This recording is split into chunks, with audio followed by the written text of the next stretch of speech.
Mabuhay, mabuhay Pilipinas. Kamusta ba ang lahat diyan? Nakikita niyo ba yung nakikita ko? Sobrang panglalim ng tubig. Mayroong pang parte ng gadibdib ang taas at mayroong gabaywang at mayroong din gahita.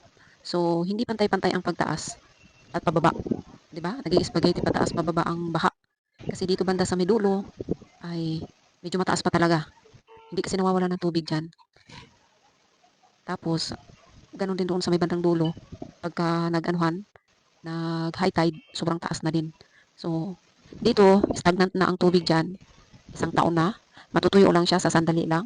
Tapos, pag umulan, ayun, matagal na yata ang, 2 linggo yata ang natuyot dyan sa may tapat ng bahay na yan.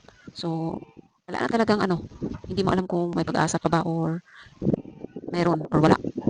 Dahil, hindi na nawala ng high tide. Sa pagkakataong ito, ilang araw nang may baha, medyo bumaba lang siya ng mga 2 dangkal. So, mataas pa din. Kaya babad pa rin ang tubig sa loob ng bahay ng mga nagmamay-aring bahay dyan. Kasi mga kapitbahay namin dyan. Kung sa amin nga, mataas na ang tambak eh. May tubig pa rin sa loob. How much more dyan sa mga kapitbahay namin, wala pang tambak ang loob. Grabe na talaga guys. Sobrang mag-iingat na ang mga tao. So, delikado pa. Kagaya doon sa phase 1, yung nakuryente na sobrang nakakatakot. So, ayan naman sa may bandang likod namin. Hindi banda kundi sa likod ng bahay namin. Ano kasi yan eh, bukid. Dati na may mga tanim dyan ang mga gulay-gulay. Nang dahil sa hindi na nawawalan ng tubig, ayan, yung mga iilang tilapil na lang ang lutang. So, malalim talaga. Naging palaisdaan na siya.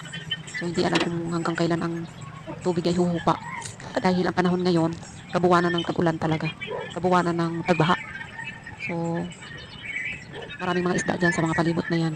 At malalaki pang mga tilapia dyan. Kasi talagang parang naging palaisdaan na sa lugar na yan.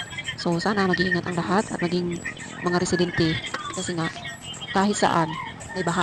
Yun nga lang talaga, kailangan lang nabibigyan ng solusyon kung talagang yearly nga naman. Ako, marami na akong inaaral na paraan para hindi napasukin kami ng baha sa loob. Either tambakan ko pa ulit ng 2 hollow block or maglalagay ako ng parang gate sa harapan at saka sa pinto ng CR para hindi na pumasok ang tubig. Kasi ang pumapasok na tubig sa loob ng bahay namin ay hanggang tuhod. Lampas tuhod pa talaga. Kumbaga 2 hollow block or kulang-kulang 3 ang taas. Yung bota kung minsan ay inaabot pa. Ayan ang bahay dyan sa gitna ng bukid, sa gitna ng sapa. Sobrang mahangin dyan sa gitna. At ayan naman ang harapan ng bahay namin. Sobrang nakakalungkot lang dahil ang kalsada ay naging dagat na. Sa halip mga sasakyan ang dumadaan, nagiging palutang-lutang na lang yung mga bangka, yung mga tawag doon, yung mga salbabida. Kahit ano na lang, basta palutang-lutang na lang dyan. But anyway, basta mag-iingat na lang ang lahat. Yan, medyo bumaba na nga ang tubig na yan dahil ang mga halaman dyan sa kapitbahay namin. Ako umiikot kasi itong camera ko ay ang pira ko saan-saan. Nakakarating pati